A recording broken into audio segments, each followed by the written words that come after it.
We will now resume our Invest Sharia Conference 2023. So it's my pleasure to announce that we'll be having our first moderated session for today. And this session will delve into the fascinating realm of Sharia investments within the digital age. We have a panel of distinguished experts, including Encik Effendi Zulkifli from Blockwork, Professor Dr. Yunus Solhi, and Professor Dr. Ungku Rabia Adawiyah Ungku Ali from Bursa Malaysia Sharia Committee. And this session will be moderated by Nadira A. Mahmood.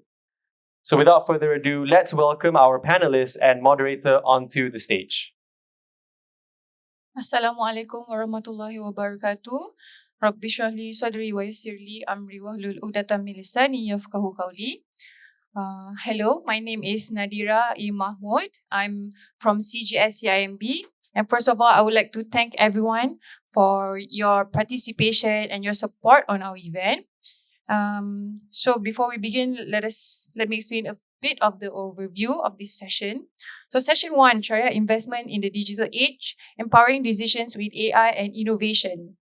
In this session, we would like to explore on how AI and innovative technologies can revolutionize the way Sharia investments are approached and executed, diving deeper into the practical applications of AI in the decision-making process, risk management, and portfolio optimization within the context of Sharia compliant investment, and how cutting-edge advancements such as machine learning algorithms and data analytics are transforming the investment landscape and offering new opportunities for investors seeking ethical wealth creation.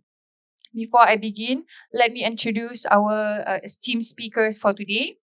First, we have Professor Dr. Yunus Solhi, a Senior Researcher Fellow at the International Sharia Research Academy for Islamic Finance, or ISRA, and Deputy Director at INSEF University, Malaysia.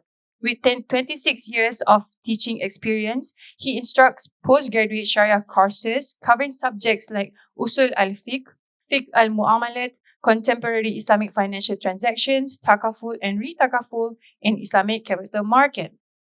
So Professor has authored numerous articles and books in Islamic banking and finance. He held key roles including chairmanship or membership of Sharia advisory boards such as Bursa Malaysia, HSBC Amanah, Munich Re Takaful, and Kuwait Re Takaful. So he also serves as the chairman of the Sharia Council of Experts for Salam Takaful, SC Chairman of Raji Bank in Malaysia, Deputy Chairman of ABC Bank, and member of the Sharia Committee of Al Jazari Al Mutahida di Takaful Familial. Next, we have Professor Dr. Ungku Rabia Adawiyah, a professor at IIUM Institute of Islamic Banking and Finance. And apart from academia, she is also active in Sharia advisory, where she had served as a Sharia advisor to many institutions in the past. Currently, she is a member of the Sharia Advisory Council of Bank Negara Malaysia, Securities Commission Malaysia, Labuan Financial Services Authority, and Employees Provident Fund, to name a few. She has also been listed numerous times in the list of influential women in Islamic finance, including top 10 women in Islamic finance, third most influential women in Islamic finance 2018 and 2019, and second most influential women in Islamic finance 2020 and 21. Last but not least, we have Encik Effendi Zulkifli, a trailblazing technology leader with expertise in blockchain technology and Industrial Revolution 4.0. He is currently the executive chairman of Blockwork, founder and president of Crypto Valley Malaysia, and co-founder of the Sumotech asset fee solution for financial institutions. He obtained his bachelor's in legal studies from UITM, his MBA fintech from Unirazak, his degree certified blockchain expert from Frankfurt School of Finance and Management, and a certified fintech and a certificate of Oxford Fintech Program, Financial Technology from the University of Oxford.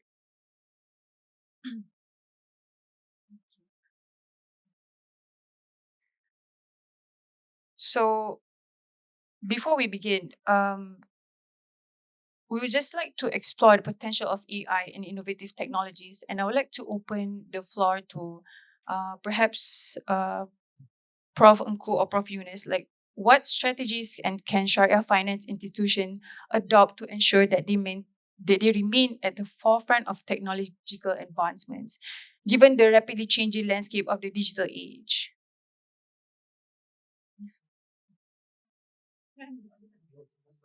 Ladies first. Yeah.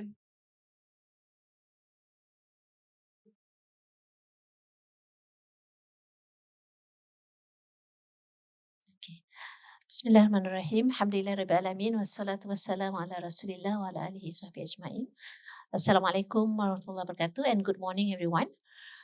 Thank you, Moderator Nadira and respected panelists, as well as, of course, my most respected audiences here. So basically, talking about artificial intelligence and also digital technology and innovation is always something that is for a person of my age. I think I'm older than Tan Sri, so we are a bit apprehensive about digital technology because perhaps in our age is always manual and analog. So when thinking about digital, it's always something that we are feeling a bit apprehensive about. But we cannot deny that actually innovation, digital and technology has a lot of potential actually to facilitate and also enable a lot of things that may not be possible in the past. Talking about financial services, I think a lot of people is putting high hopes on technology, hoping that with technology, it will allow for financial services to have better reach, to have better reach, especially to the currently underserved segments of the society. If you look at the Bank Negara financial sector, basically the master plan. So talking about one of the thrusts under that is actually how to accelerate digitalization in order to reach the previously unreached. He's talking about how digitalization can actually help in terms of becoming more financially inclusive of the other segments of the society. So that's why we see how quite recently there has been 5 digital banks being licensed by the central bank, with the aim of obviously trying to increase financial inclusion. So how that would happen, I think will have to be explored by the financial institution and also the people involved, the financial technologies, and also the practitioners. As I'm speaking, I think none of the digital bank has started operation. They are still doing their groundwork. So we have yet to see how successful would be the experiment with the digital banks. For a lot of people, we are so used to the brick and mortar kind of thing. But the younger generations, and especially the experience that we have during the pandemic, where there is a movement control order and whatnot, it sort of accelerate our acceptance. Things that we have not done before, we are able to do without having to meet face to face, right? So we know that it's something that can be done, but how and what's the needed to be done basically. So in my perspective, actually, although technology actually has a lot of benefits in terms of reach, in terms of efficiency, cost reduction if used properly. But because I'm coming from a legal background and also Sharia background, I'm also looking at some of the issues or the issues that I can see in terms of technology. We're talking about innovation when they do this kind of development in terms of technology. Is firstly, I think in terms of the reliability and also the security of that instrument itself. Okay, because if not properly done, it can actually be abused by irresponsible parties. So something that potentially can bring benefit can actually harm the people, because let's say in terms of security, you can have people like scammers and things like that, and hackers and things like that. I know later Candy will be talking about blockchain and how blockchain is always said to be a very secure way of recording transactions and preventing tampering of data. But still, it will still, I think, rely on the quality of the data that you are putting in as well. Okay, and talking about artificial intelligence, there are still a number of things that we have to look at, especially in terms of the quality of the data that you put in, because the artificial intelligence will be processing and analyzing data that is imputed into them. So if the data imputed into the system is not quality or perhaps fake or false, the analysis will also be skewed and flawed. It will be flawed basically. So these are some of the things that I think need to be considered. Although we would applaud innovation and financial institutions to actually embrace technology, but still we have to caution against or be cautious against some of the pitfalls that may happen. Okay, and coming to talking about the strategies, some of the data when you do digital transformation, what come to mind is what we understand as like conventional data, things that you put in the system. But I've been listening to some of the talks about digital transformation, and there are actually some data which is not really like we perceive that the conventional data. It can be things like the behavior of the customer when they go to the bank's branch or to go to your showroom or business place. Okay, so the way they behave. So these are what we call the behavior of the people that can be captured. Now we have CCTV and things like that. Okay, so some of the things that you capture, these are actually data. Okay, and these are the non-intentional data that can be valuable to some extent to evaluate certain things that can actually result in better understanding of your consumer, so you can come up with some solution from what you observe in the people's behavior. Okay, so a lot of the tech company that has made it to the forefront, becoming unicorn and things like that, they managed to detect the pain point in what are the things that the society need. Then they provide the solution, so that's why they become successful. So the ability to capture data, which is not necessarily the conventional data that we understand, is I think another advantage if you have innovation to actually capture those kind of data as well. Okay, so I think those are some of the things to just start the session and keep the ball rolling. I will go into more details later in the next round. So I will just allow the other panelists to also say something on this topic. Yes, Mr. Effendi, would you like to add to that? Yeah, and I believe instead of putting this kind of understanding and awareness, we need to put a clear, solid policies in terms of implementation. At the end, it's about adoption. And when government of Malaysia announced National 4I policy under BT 2018, so I can say that a lot of investment from overseas, they see Malaysia is a part of a leader in the region. Because of that, right? How much Indonesian wants to lobby for Tesla, at the end, they come to Malaysia because of the policies. And these policies will be involved with the industry people. The adoption and the mechanism of strategic partnership between educational partners, academic, industries, and tech people is very important. And I believe we need to follow the standard of the international, like World Economic Forum. So they have PACI, for example, partnering against corruption initiative, where they put AI, blockchain, and also big data is a core integral technology for the future. So I think that's from my perspective. Yeah. Thank you, Prof. Thank you very much. Thank you very much. Just to respond to your question, this is the first round, so the other rounds will be more detailed. Yeah, the scope. I mean, since this is a Sharia investment forum, what are the potential areas for AI in the Sharia investment generally? I think the basic answer for that would be the sky is the limit. There is no limit generally, because from the Sharia perspective, anything that tends to attain benefit and avoid harm is actually permissible. I mean, anything that attain benefit is permissible. Therefore, in principle, AI can be used in Sharia investment as something which is permissible, and that opens the door for innovation.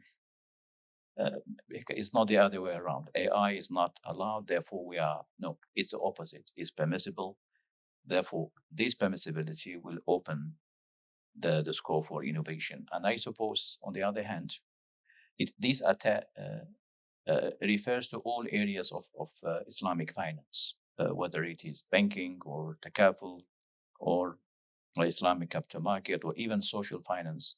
We have seen some models, even though they have not been applied, but some theoretical models have been proposed, fintech models, Islamic fintech models, that shows this is an area to tap and to explore. And however, as Prof. Anko has mentioned, there are some limitations, some parameters, and this is a good forum to discuss those parameters, inshallah. Thank you. Thank you. Very good start of our session. The next question someone would have in mind in terms of Sharia compliant in AI is that how can AI features such as machine learning and predictive analytics assist Sharia investors in identifying and analyzing investment opportunities that align with Islamic principles? So, yes. I think I would like to tackle this question. It's a very good question. We need first to have standard understanding on what actually is AI, what actually is a machine learning, and how we can use this kind of tools to assist us in the Sharia investment, also in the investment decision. So when we talk about AI, actually AI is a human-like machine who will make decision for us. It's a set of computer science. It's a part of the computer science technology where human-like decisions. So by certain kind of a programming codes, so they will make decision for us. So while machine learning, they are subset of AI, where this machine learning still learn from the data that we give into this kind of AI. And a little bit on statistic, from Gartner. So they mentioned that until now, there are more than 80% of the gadgets, devices use AI. While when we talk about AI, I would like to touch a little bit on what I wrote before in my book on how A, B, C, D that are changing the world. So when it comes about AI, we need to understand on the data analytics first. We need A, B, C, D. What I mentioned in my book, we need to have a big data. From the big data, then we need to have some sort of a collectors. We call it as a connectivity like IoT to collect the data. From the data, we collect the data, then we put the data into the blockchain because blockchain is more on the data management. We can get enhanced trust, and then AI will make a prediction from this kind of the data management. And of course, in anything from Sharia investment, they can use for screening compliance, can be used for financial health analysis, risk assessment. For example, one of our partner, Chainalysis. So we do some sort of a crypto forensic. So crypto forensics meant some of cryptocurrencies, but people always think cryptocurrencies is just a matter of a finance. But for me, when we talk about cryptocurrencies, it's not accurate word. We are more on the, for me, I understand more on the crypto asset where we put some sort of a cryptographic solution into the data on the finance technology, right? In the future, this cryptography will be used, will be worldwide of the CBDCs, for example, right? So when it comes to this kind of the solution from the Sharia industries, then we can also do something like a predictive modeling, right? By having this predictive modeling, so all the portfolios management, we can use it, we can optimize into the best way to make powerful and the best decision for our investment. That's a little bit of introduction from the technology perspective. Yeah, leveraging on this and to respond to the question whether AI can make investment decisions, definitely that is something that has already been in the market already. But on the Sharia side, so there is business decision and there is Sharia decision. So can AI make a Sharia decision? So this is probably what the audience is are waiting to hear. Can we develop an AI-based Sharia advisor? Let's say call it robot advisor to beside the investment decision, then we can feed the system with a Sharia robot advisor. I think number one, this area is quite new.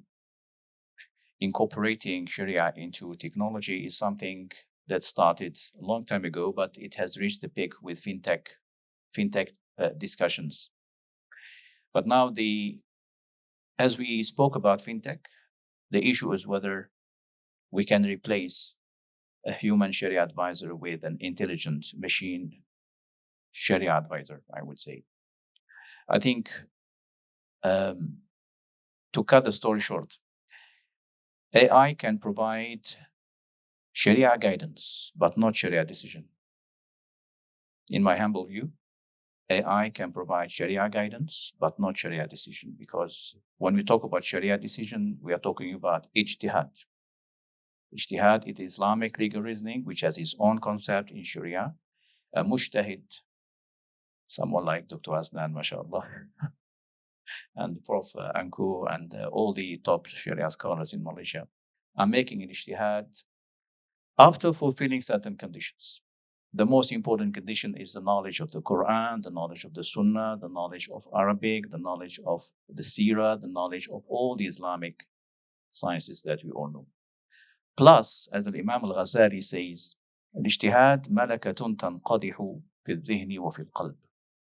Meaning ijtihad, something which Allah subhanahu wa ta'ala would help the person, the mujtahid, to come up with that Sharia opinion.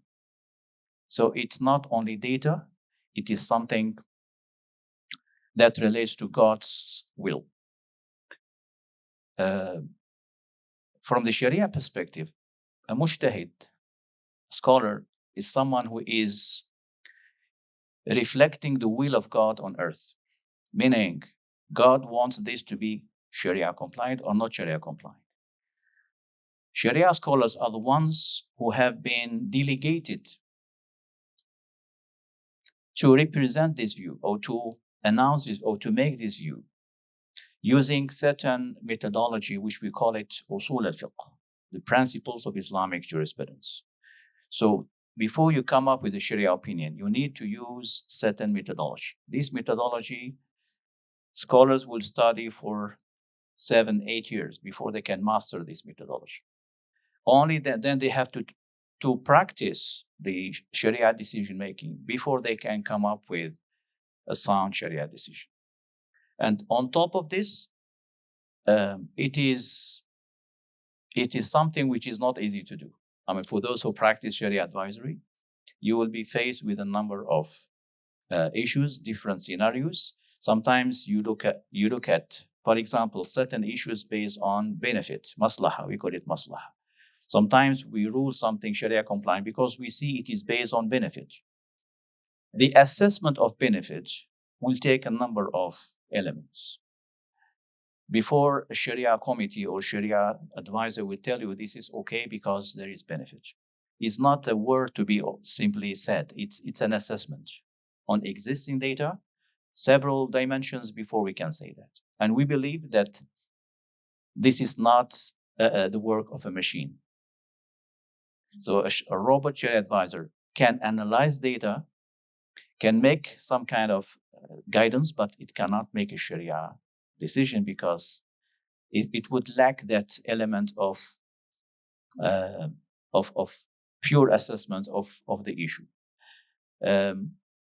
Not only that, sometimes the same Sharia decision can be reviewed after a while if certain factors are there. So only a human Sharia advisor can assess the past, the present, and the future. So this will make the function of a robot Sharia advisor very, I would say, formalistic, technical, and it can provide us guidance, but not Sharia decision.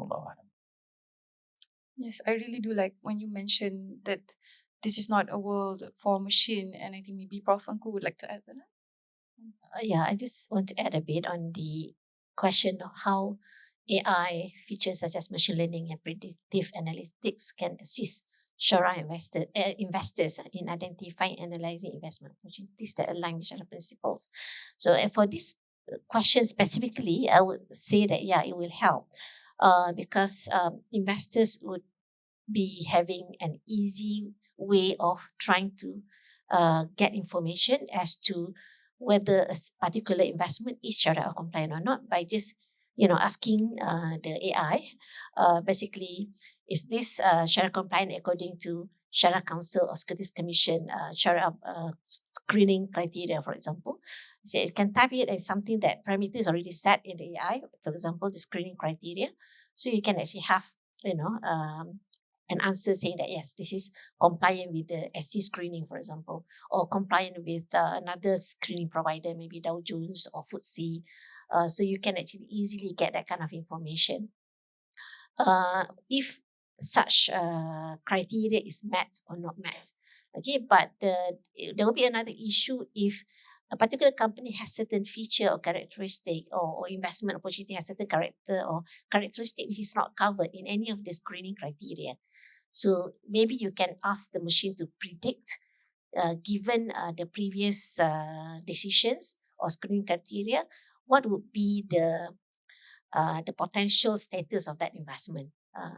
So it can sort of analyze and give you a suggestion, the prediction that yeah, probably this kind of investment will not be Sharia compliant due to certain reasons or not. Okay, so that it can be helpful in some way, but like Prof. Yunus said, it may not be conclusive because at the end of the day, when let's say that particular investment was brought before a panel of Sharia experts, they may come to a different conclusion because to some extent, I think AI, machine learning, and also predictive analytics is quite objective in the way they do the analysis. I will get some verification from TFND, but it's quite objective because it's based on algorithm.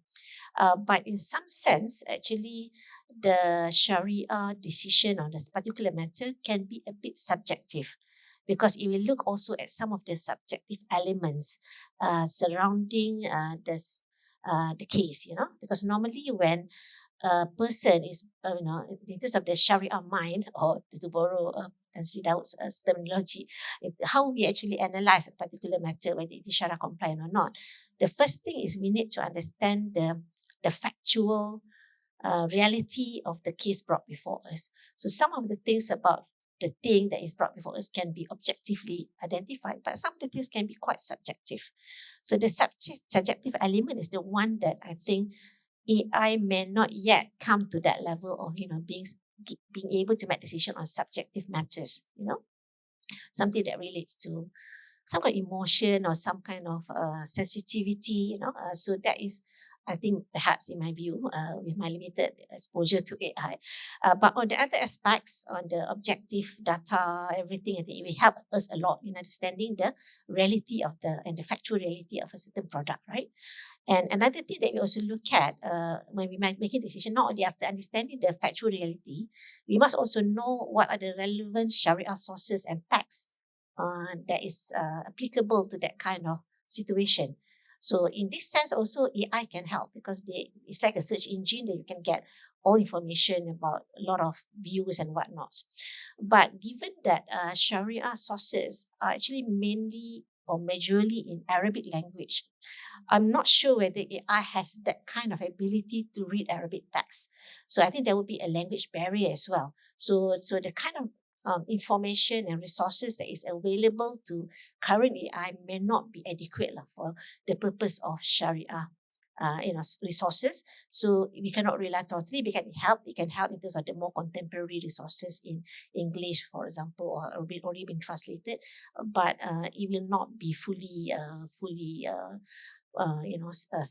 helpful in that regard.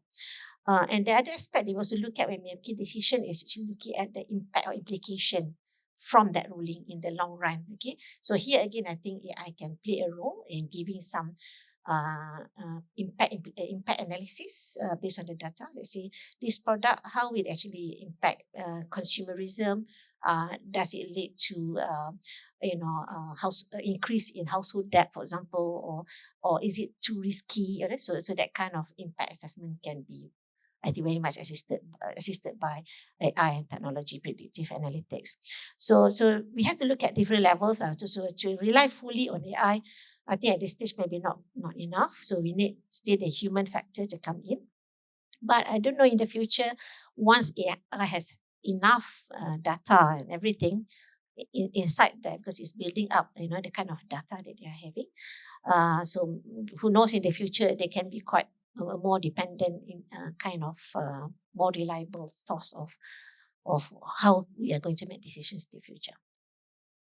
Just a little bit information that I can share from the perspective of industry people. One project from our network in Dubai, they have a Mufti robot where they put everything on the fatwa, because they said that because of a lot of sometimes scholars also always debate each other, right? For the public people like us, we will confuse. So they put all the resources data, the hadith from the this stage until now, and by that we can get. But again, I agree with the prof. AI can assist. Yeah, assist is very important word. Making decision, but with certain consideration. Because why? Because when it comes to the Sharia compliance, it's not clear cut. We can say that it's not clear cut rules, and a lot of like Prof. Tengku mentioned just now is something of the subjective understandings and interpretation of religious matters. At the end, it's about streamlines the process on the acquiring data, they make data decision, predictive data, something like this. Before this, like calculator, right? Before this, we count without calculator, we count by manually, and we have calculator. But at the end, calculator also have their own process. We can put all the data and make decision very fast. Google also will be absolute, because we need to filter from all the data from the Googles, right? But with something like ChatGPT, it's a cut the process, cut the time. Shortcut to get straight away from any question or any data that we want. So I do believe we need to consider of automated screening is very. We need to understand that we need to have clear cut rules, and scholars and AI need to be work together in hand. But at the end, it's about lessen the burdens of the people. People always ask me, if indeed is it this kind of AI will take jobs from other? For me, more it's not about disruptive, it's more on the collaborative, less burden, make it a smart work, and enhance the repetitive work into the smart work. So this from my perspective. Just to add on that, sorry. A few years ago, we have awarded one company. They came up with a Sharia robot advisor led by one Egyptian, and we have given him an award for that. And even though he called it Sharia robot Mufti, but when we analyze it, basically what they did, they collected all the Sharia resolutions that exist in Islamic finance, and they thematized them, put them into themes. And it's like when you want to know whether, for example, Sharia screening methodology, you say a specific share, whether it is Sharia compliant. The robot will tell you, yes, it is Sharia compliant. That's based on, let's say, the Malaysian Sharia screening methodology or the Dubai or the IOFI on the existing data. But what we noticed, that system works only on existing data, but is not responsive to changing data. So this is one flaw that we have. Secondly, we found that it's not responsive to new issues. We call it in Arabic nawazil. These are new issues that come from time to time that requires a Sharia decision. So it's not responsive to the new issues that requires a different type of interpretation altogether. For example, in the classical Islamic jurisprudence, they never discuss shares or sukuk, simply because it didn't exist. Today, we can still feed the system with shares and sukuk Sharia resolutions. However, now we're talking about smart sukuk, probably cryptocurrencies, which are we are yet to find to have a final Sharia decision on cryptocurrencies. AI cannot guess. Probably he may tell you, yes, it is Sharia compliant, because there are some Sharia authorities who allowed cryptocurrencies, but majority have not. So when you have an issue like this, which is in between, you may expect the AI to tell you it is, or it is not Sharia compliant, or I don't know. Just like GPT sometimes tell you, sorry, I can't answer this question. So when we talk about Sharia advisory, it has to play the role.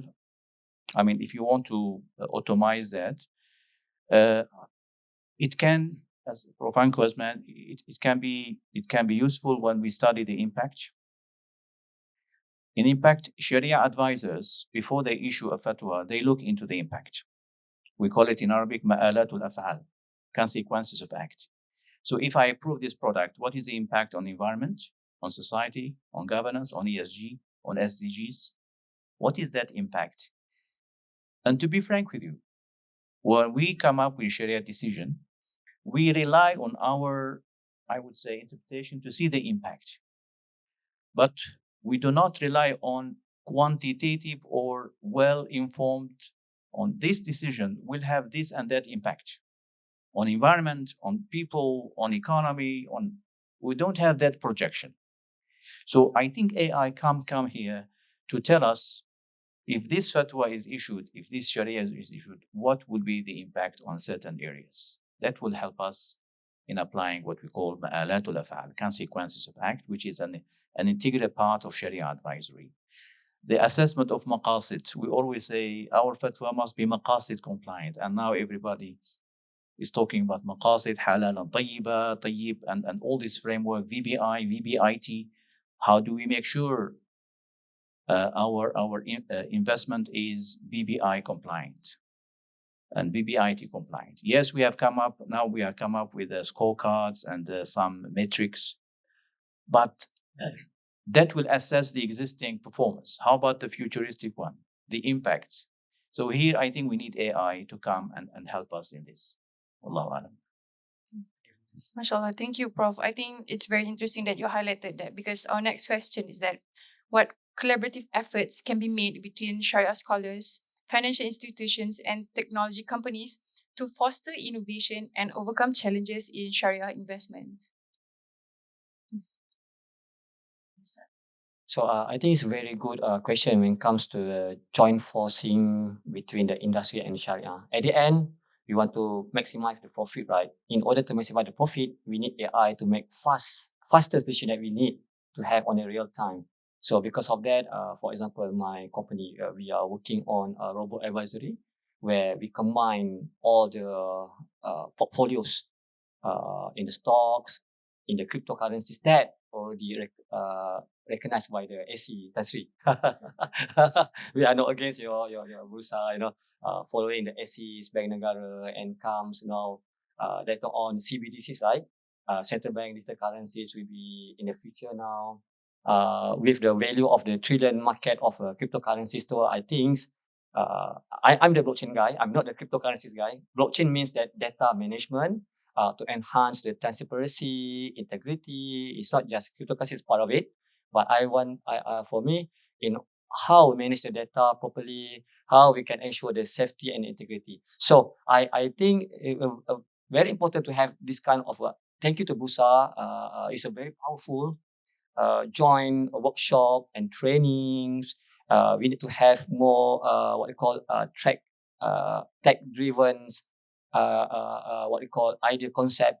POC need to be created, and then we need to create more advisory panels between the people in the tech with the scholars, more R&D. Because why? I realized that in order to be developed countries, people don't know that how this kind of United Nations, or the world level organization, they put some sort of rank into the developed countries. I realized that to be a developed countries, we need to put a lot of R&D in the tech, and it's a part of the what we call consideration to be ranked as a developed countries. R&D. Because of that, Japan, US, they put of billions of R&D compared to Malaysia. How much we put on R&D, right? So second things, and also we need to also create more public awareness, and of course a global collaboration. Because of that, I announced before this in Bernama, we talk about if if Davos has World Economic Forum, Kuala Lumpur has World Block Tech Forum. So I'm now leading this World Block Tech Forum. We will have some sort of awareness. We bring all the people from 30 countries, the tech people, from policymakers, and would like also to invite Bursa, CGS, to be part of the World Block Tech Forum. That will be what you call organized in the World Trade Center. That's from my perspective. Yeah. Professor Yunus, maybe you like that. Oh, okay. Okay, so. I think in terms of collaboration, we really need it actually. We need to talk to each other because there are a lot of misunderstandings, wrong perceptions. And I think the best way to talk to each other is by working on a common project together. Let's say, because I'm also involved in the State Religious Council, and we see a lot of problem actually in terms of Islamic social finance, basically how Islamic instruments can be used to alleviate the certain issues in the society, like poverty. I think a lot of people are talking about, to put a stop to the hardcore, poverty in Malaysia. So as I'm speaking, we have the, let's say, Majlis Agama Islam. They are in charge of zakat, right? The mandatory payment of charity on Muslim. So they will contribute 2.5% of their wealth, and it will be used to actually help a number of categories of people, among others, the hardcore poor, the poor, some other needy people, those indebted and couldn't pay their debts. So it's a lot of categories of people. So how can we use, because now in the past, the Religious Council has been focusing more in terms of distribution. So people report, they apply, and then they distribute. But now we are focusing also on development, because we not only want to distribute cash and help the immediate needs of those poor people, we also want to develop them.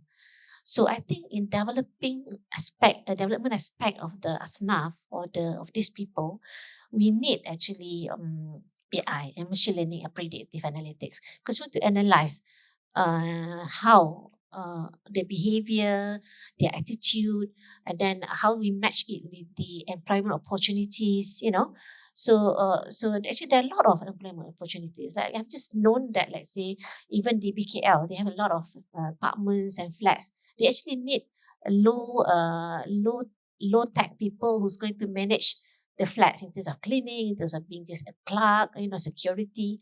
But if we don't match those data and the information that we have in terms of the poor people, then we cannot actually. There's a lot of people hungry for work, and there are people looking for people to work with them. But because the data does not connect, so solution cannot be provided. Okay, so I would have this dream of technology enabling the linkages and connecting the dots between these institution, even the Kementerian Kebajikan Masyarakat, right? They have a lot of these things that they want to solve, and there are solutions actually, but because they're not connecting the dots, so we don't know what's happening on the other side, and so everybody is working in silos. So we have that, let's say, do a pilot project on a particular issue and try to solve maybe in a particular PPRT in KL, and then do how technology can actually help develop this kind of people, right? So we have cases, a lot of cases, like a person, a government retiree, become abstinent. Why? He has pension,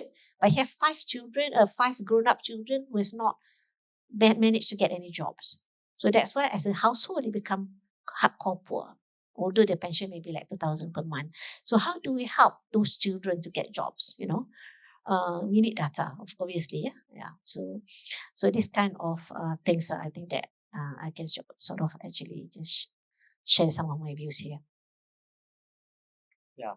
Just want to answer just short answer to Prof. Engku about Islamic Affairs, right? I'm part of the board member for the strategic planning committee under the MAWIM. So they collected 1 billion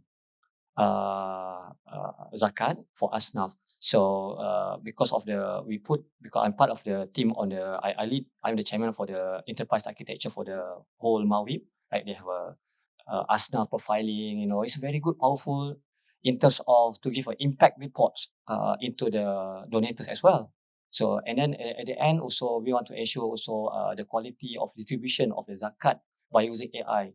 And AI help us a lot in terms of defining, crawling the data by using RPA, robot process automated, where we also can do that for the we do that for the what you call this kind of a platform to ensure the audit process as well. While blockchain, again, please understand, blockchain is not about cryptocurrency only. Cryptocurrency is a part of the solution under its application under the blockchain. So while using blockchain, we can ensure the data integrity, the trust data, to ensure that the donation will comes directly into the ASNAF, and also the donors also can check it in the public, in the integrity and trusted way in terms of data management. So we will see more after this on how Sharia compliant, Sharia distribution will be integrated with the AI soon, inshallah. Inshallah, thank you. I guess in the interest of time, we would like to open the floor for any questions you may have.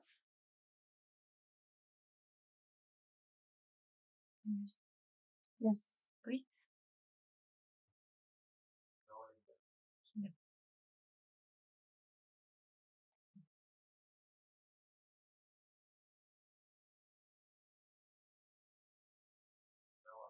Assalamualaikum.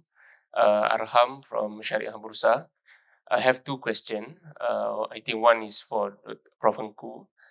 Now we talk about AI and technology and investment, Sharia investment. So outside there are many platforms that allow you to invest Sharia, and then also international platform that allows you to invest in local bursa securities, like we have Zoya, Islamically, Musafa. But the problem is they are using a different set of filters. So let's say we have currently in Bursa, 80% of our securities are Sharia compliant. But then if we go into that platform, when they use IOFIs or other standards, we will see that our securities only 30% are Sharia compliant.